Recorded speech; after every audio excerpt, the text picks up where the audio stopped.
Hi, it's Dorothy Guinan with Scrapbooking Quebec. In this video, I'm going to share with you the layouts I created in June 2022. I ended up making 28 pages and a bunch of cards with a kit I put together at the beginning of the month. And you're about to see what I started with. So it's a kit based on 6 or 7 collections. And if you want to see how I put this kit together, I will put a link to the kit building video below. Before starting, there are a few things I'd like to mention. There are process videos for some of these layouts, and they will be listed and linked below. Also, throughout the share, sometimes I'll put one layout on the table, then the coordinating page. These are double page spreads that started with a single page layout and then I stretched it. The first original page is usually more complicated, and the coordinating page is almost always super simple. At the end of this video, there will be still shots, so you will get a second look at these layouts. And also at the end of this video, I'm going to tell you about my summer YouTube plans. Finally, I ended up covering up some of the photos. So without further ado, let's get started. And the first 8 pages I will show you were all created with Heidi Swapp's Sun Chaser collection. So this one here, I did it on YouTube for the Scrapbook Nerd online shop, and that video will be linked up below. In this video, I spoke a lot about using base page designs, and this one here is one of my favorite base page designs, basically a wide border and a half frame style foundation. Now I'm showing you the page 2. So you can see for the page 2, super simple, a bunch of vertical lines of paper repeating the same colors that were in the original page.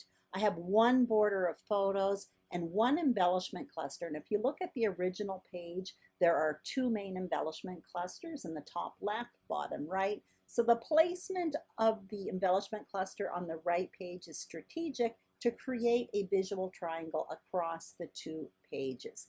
So I'm going to show you 2 more pages I created with the Sun Chaser collection. This one here I did on YouTube as well for the collaboration of Punched Out Thursday to Die For. In that video, I talked about creating a simple grid and how you can step it up using tools. So I created my embellishments with dies. I also stepped up the design by creating that border at the top and the bottom of the page. So there's the coordinating page. Once again, super simple. I often use this page design. I basically fill up the page with photos. I repeat the same pattern papers on the coordinating page, and I add one embellishment cluster strategically placed so that I create a visual triangle across the 2 pages. For this one, I added a photo flap, which was just a way to incorporate 2 more photos on a layout. The next 2 pages, once again, from the Sun Chaser collection. This one here I did on YouTube for the Scrapbook Nerd online shop, so the video will be linked below. This one I scrap lifted, or I used as a jumping off point, a page created by Rachel Tallman. She's another YouTuber, and she's also part of the Scrapbook Nerd design team. Her style is really different than mine, and in that video I spoke about using inspiration that you find appealing that may not be your style and kind of incorporating that inspiration into your own style. So that video is linked up below. You can see the page 2. Once again, one of those pages filled with photos, one embellishment cluster creating a visual triangle across the 2 pages.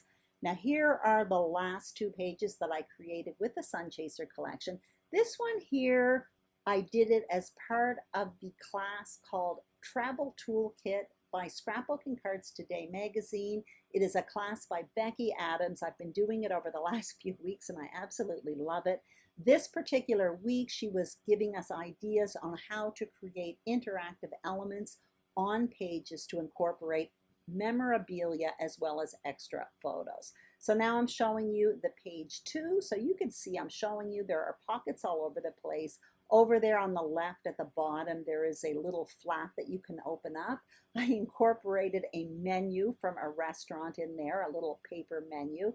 So that was a great way to incorporate a lot of different things on a layout. This particular layout actually has in total 10 photos along with a restaurant menu. So I feel pretty good about that for a travel layout because Typically when we travel, we take tons of photos, but so this is a great way of just getting a lot of the photos on 2 pages.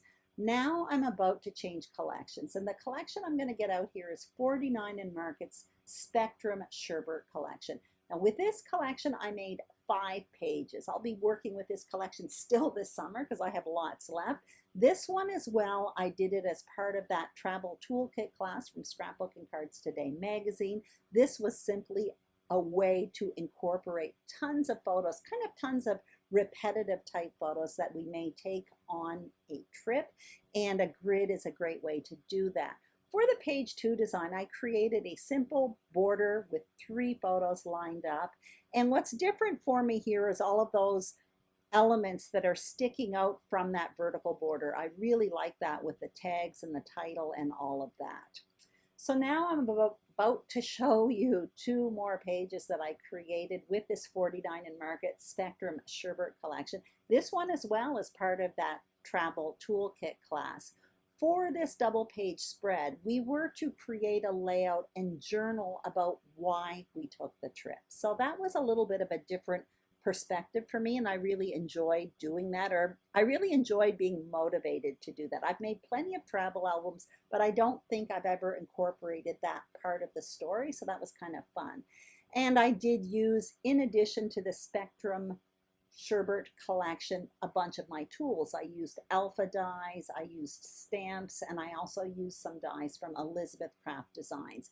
Here's another one from that very same collection. This one I did on YouTube for the Canada Day video hop, so that one will be linked up below. So in addition to the Spectrum Sherbert collection, I used tools and stamps, or I should say dies and stamps, from Tim Holtz. This particular video was sponsored by Scrap and Stamp, a online shop in Vancouver, British Columbia. Anyway, I talk more about that in the video, which is linked up below. Now I'm changing collections again. This one is Stampin' Up's Texture Sheet collection. So for this collection, I created 4 pages, 2 double page spreads. This one here is a double page spread that I created the 2 pages simultaneously. You're going to see this very same page design pop up a little bit later in my layout share here. So basically what I did was I made the foundation page span across the 2 pages, and then on top of it I added a mat where I incorporated the photos, and then after that I did my embellishing.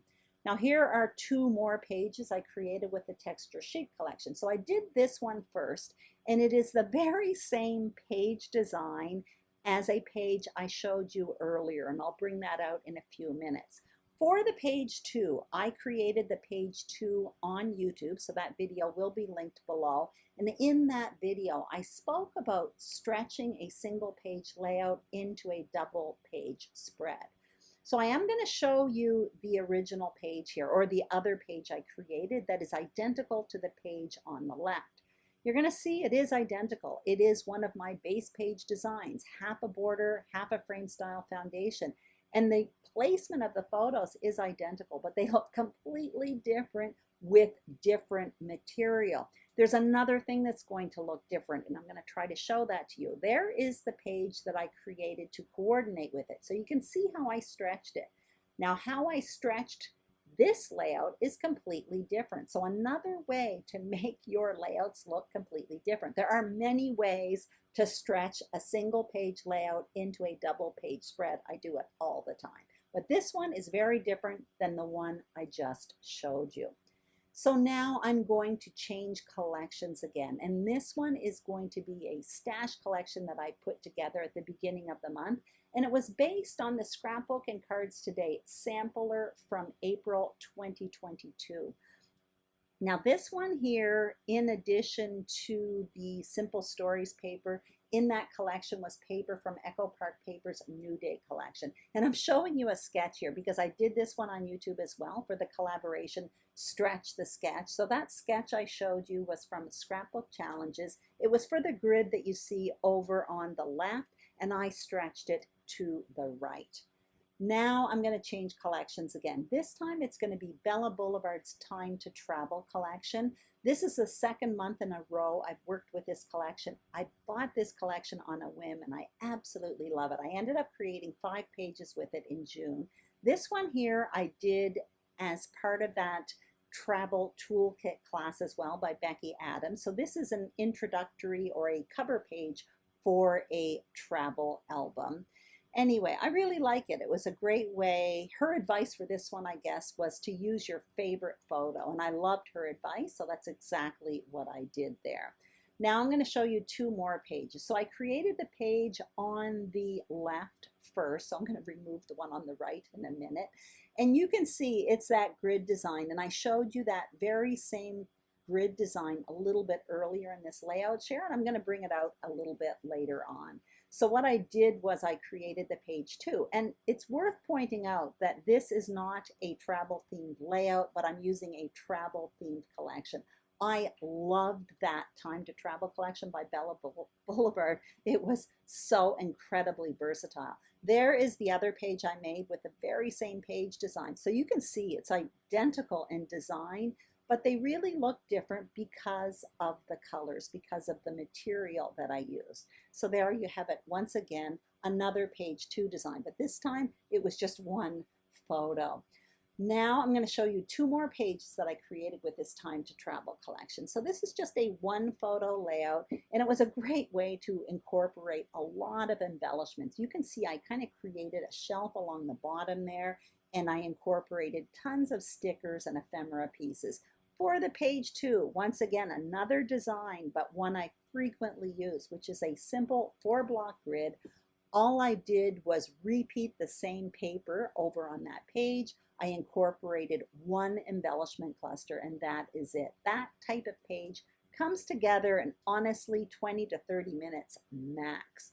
So now I'm going to change collections again, and this is Life Right Now from Pinkfresh Studio. Again, I've been using this collection for 2 months. This one here I did for the Scrapbook Nerd online shop, and I will link up that video below. And this one here I spoke about creating a simple double page spread, and you did see this page design earlier in this layout share, and I'll be digging for it now just to give you an idea. Once again, you'll see that it's the very same page design, but with different photos and different material. They look very different. The idea, once again, is simply to add strips of paper across 2 pages to unify the 2 pages. On top of it, have a photo mat that spans the 2 pages where you put your photos, and then have an embellishment cluster in the top left, and then kind of hugging the corner in the bottom right. It's a page design I often use when I want to create a quick and easy double page spread. Now I did more pages with this Life Right Now collection, and these ones here I did for the Scrapbook Nerd as well, but not on YouTube. I did it for their Facebook group as a design team project. For this one here, I was speaking once again about base page designs, and you will see it's that very same base page design that I showed you earlier, a wide border with a half frame style foundation. But this time I'm using it differently than what I showed you earlier. You can see exactly, I flip it on its side. It is the very same base page design, but what I put on top of it is very different. And for that reason, it looks very different. They all look very different. That's why base pages are so fun to use. Anyway, I'm showing you the 2 pages individually. They work perfectly individually, but side by side they work as well. So now what I'm going to show you are some cards that I created. So basically in my kit this month, I had a collection of card bases and envelopes from Stampin' Up that I've had for quite some time, and I finally thought I should use them up, and the only way I was going to use them up was if I threw them in my kit. So what I created here were 9 cards. I still have more of them left to create.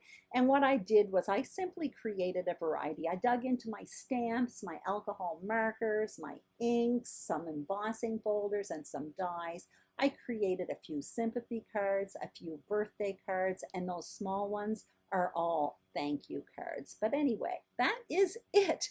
I hope you enjoyed this layout share. Now, while I'm going to show you these still shots, I want to talk about my summer YouTube plans.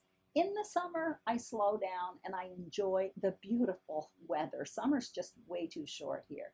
So for my channel, that means there are no kit shares or layout shares in July and August. There will be process videos, but fewer of them. As for the material I'll be using, typically in the summer, I use up my leftovers from the year so that I can shop guilt-free in the fall.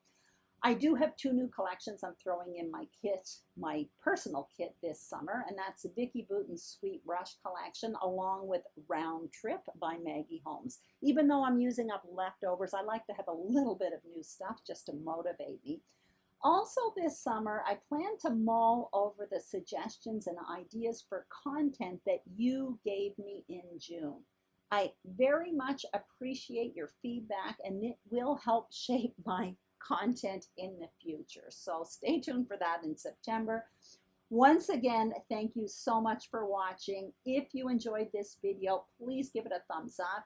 If you haven't subscribed to my channel, I would be thrilled if you did. And if you are a subscriber, thank you very, very much. Enjoy your summer. I'll be back on July 15th with another process video. I'm going to leave you with the still shots. Thanks for watching. Bye-bye.